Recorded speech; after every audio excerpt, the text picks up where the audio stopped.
Attention all Americans, we are anonymous. In early December of 2012, a crazy person in Connecticut went to a school and killed 20 school children and a number of adults.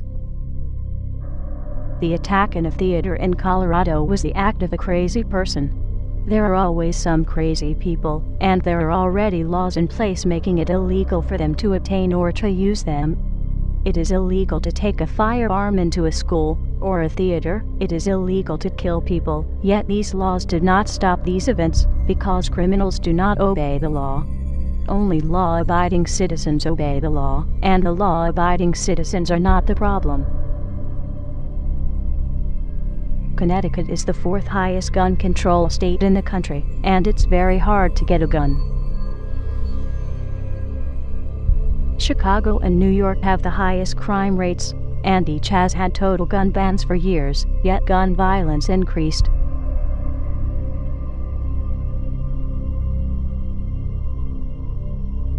Mexico has a total gun ban for all citizens, but in the last 3 years, more than 55,000 people have been killed by guns because only the drug cartels and criminal government have them. Throughout history, authoritarian governments have used gun violence as an excuse to take people's firearms and control their population. This is exactly what Adolf Hitler did to disarm the German people, and look at the atrocities his administration did. Obama has been working hard to try and ban all semi-automatic weapons and shotguns, while at the same time increasing the weapons and firepower that police and government agencies have. Within minutes of the Connecticut shootings, politicians were on the state-run media saying it was time to get rid of the guns, and they will be talking about it for weeks to come. The Obama administration and his government-funded media have been promoting this idea for months. Every time there is a shooting performed by a crazy person, the media talks about it non-stop for weeks or months. But when there is an illegal or unlawful shooting by police that does not fit Obama's agenda, the story is barely mentioned, such as some of the following cases. August 2nd, 2012. Travis Carter was shot in the head while handcuffed in a patrol car in police custody. Police claim he hid the gun and shot himself, even though he already told his girlfriend they would go to a movie when he got out.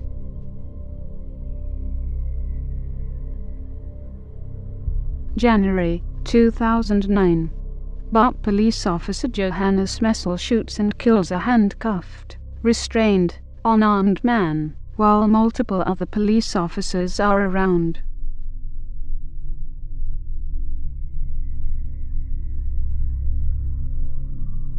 August 2012.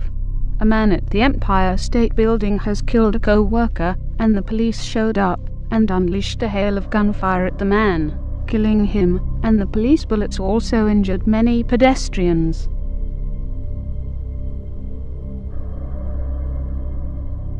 July 2012. Some protesters demand answers from police about why they shot a man in the back. The police responded on the crowd of protesters that had many children under the age of 10 with rubber bullets and attack dogs.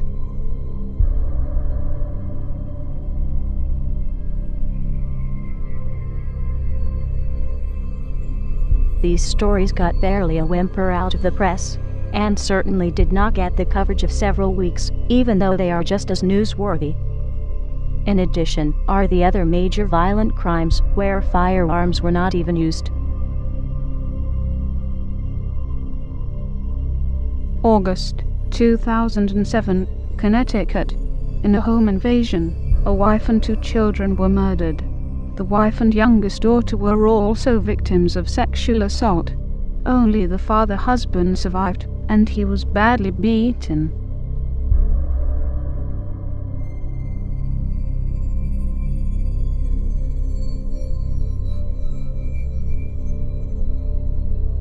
October 2012.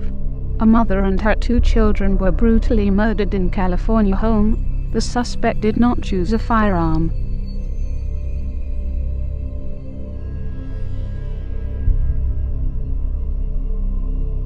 October 2012.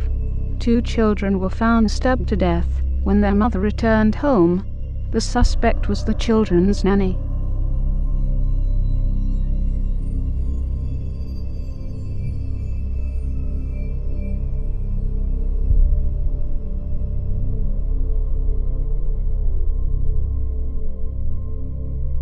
September 2012. Siblings' throat slit by intruder.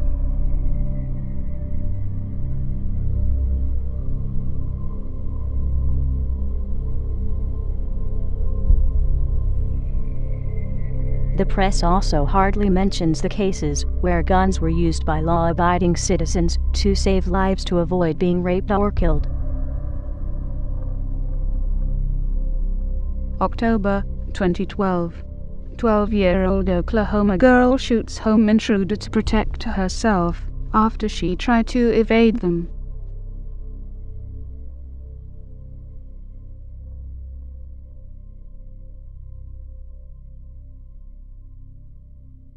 January 2012.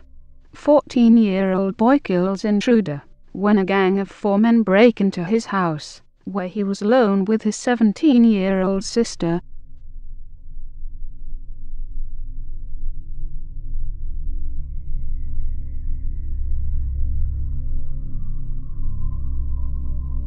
Many would have you believe that guns are the cause of violence, but that is like saying fat people are obese because they have forks and spoons. It is caused by the person that commits the acts, not the instrument they used. If guns were the cause of the violence, then the police would be committing more violence with guns and would need disarmed instead of being more heavily armed. And the military and National Guard should never be used to perform law enforcement duties. Other Anons and many other people, including Alex Jones and many others, have provided lots of evidence over the years to these facts. It has been known, predicted by many for several months, and in some cases years, that Mr. Obama's intentions are to confiscate all firearms, or at least as much as he can, to make it easier to usher in a fascist police state, to establish a one-world government, and under a one-world currency system. It was a tragedy in Connecticut, where the school children were murdered by a crazy person, and, as we have demonstrated in this video, there are countless cases where the press did not report on it as much because it was not on a political agenda. How dare Mr. Obama soil their memories and who they were and are by using this and other events for his own purpose. Guns have been used to save lives and could have been used to save other people. Mr. Obama would have you believe that guns are the cause of these crimes that CNN, Fox, and the rest of mainstream media talk about so much, but it is hardly mentioned when the crimes are committed by authorities that are ever increasingly armed. Mr. Obama will tell you he needs to get guns out of the hands of criminals, but he will be taking them out of the hands of law-abiding citizens, while the criminals will still have them, and will have other means of inflicting harm. The law-abiding citizen will be helpless. Those that were saved by guns will become victims. And those that could have been saved by guns will have that history repeated, as others end up raped and murdered.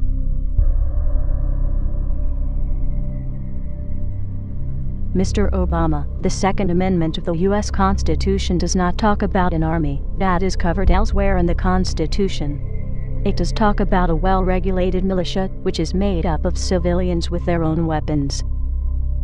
The Second Amendment of the U.S. Constitution does not talk about protecting government or government resources, but it does talk about being necessary for the security of the free state. The Second Amendment of the U.S. Constitution does not say a single word about hunting or sport, but it does say, "The people's right to keep and bear arms shall not be infringed." To the American people, as many laws have been banning firearms in cities such as Chicago, New York, and Washington, D.C., have been implemented, and, as the courts get them, they are now being overthrown as unconstitutional. Even if they were not ruled on, they are an infringement to your Second Amendment rights, and you have no obligation to obey it, and the courts have no obligation to enforce it. No one is bound to obey an unconstitutional law, and no courts are bound to enforce it. Mr. Obama, as the chief law enforcement officer of the country, you are responsible for the conduct of those under your command. There will be no further tolerance of any of the following: any act to infringe on any of the Bill of Rights, as identified in the U.S. Constitution; any act to seize or locate any firearms or ammunition; any act to control the ownership of firearms or ammunition; any act to control the manufacturing or sales of firearms or ammunition; any act to document ownership, purchases, or attempts to purchase firearms or ammunition; any act to deploy or stage for deployment any military forces or government employees or agents thereof, for the purpose of asserting control over the population, or the rights of the people, or the states, as defined in the U.S. Constitution, such as would be used in martial law; any act to write, form, negotiate, enter into, or comply with any international treaty that would or could do any of the points mentioned previously. Reed versus Covert, 354 U.S. 1, 1957. Treaties do not confer powers not authorized by Constitution.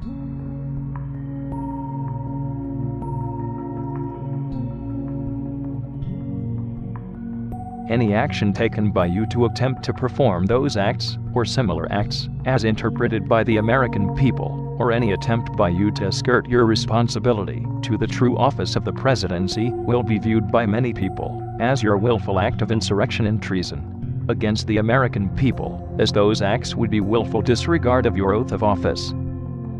Any further attempt by you, your administration, law enforcement, or those under authority of the presidency to perform or assist in performance with any body attempting such acts will be viewed by many people as your willful act of insurrection and treason against the American people, as those acts would be willful disregard of your oath of office. Any further attempt by you, your administration, law enforcement, or those under authority of the presidency to do any of those acts mentioned, or anything similar, will be viewed by many people as your willful act of insurrection and treason against the American people, as those acts would be willful disregard of your oath of office. Upon such acts, it is the responsibility of the Vice President and Cabinet members to immediately exercise their authority under the 25th Amendment of the U.S. Constitution to remove you from office. Failure of such act may be viewed as an act of insurrection and treason by the Vice President and Cabinet members, as such failure would be willful disregard of each of their oath of office. Upon failure of the Vice President and Cabinet members to perform such duty of your removal, it then falls on Congress to immediately force your removal by legal means. Failure of any member of Congress to perform such duty, or to hinder it in any way, will be viewed by many people as an act of insurrection and treason against the American people, as such failure would be willful disregard of each person's oath of office.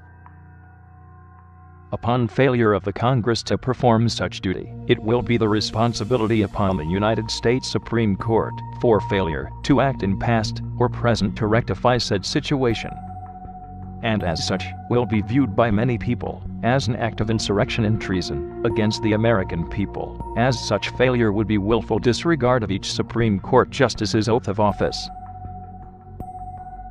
Upon failure of all the aforementioned bodies to perform such duty, it will be the authority and duty of any and all members of the United States Armed Forces to remove the President, Vice President, Cabinet members, and members of Congress, and the U.S. Supreme Court justices from power by military force.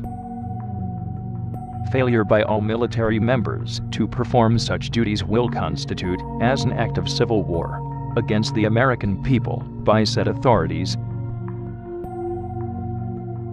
This video has links to other sources. This is for news and education reasons, and so falls under fair use. But no doubt, some people will try and have it removed. Download it and re-upload it, or pass it along. Let the truth be known. We are anonymous. We do not forgive. We do not forget.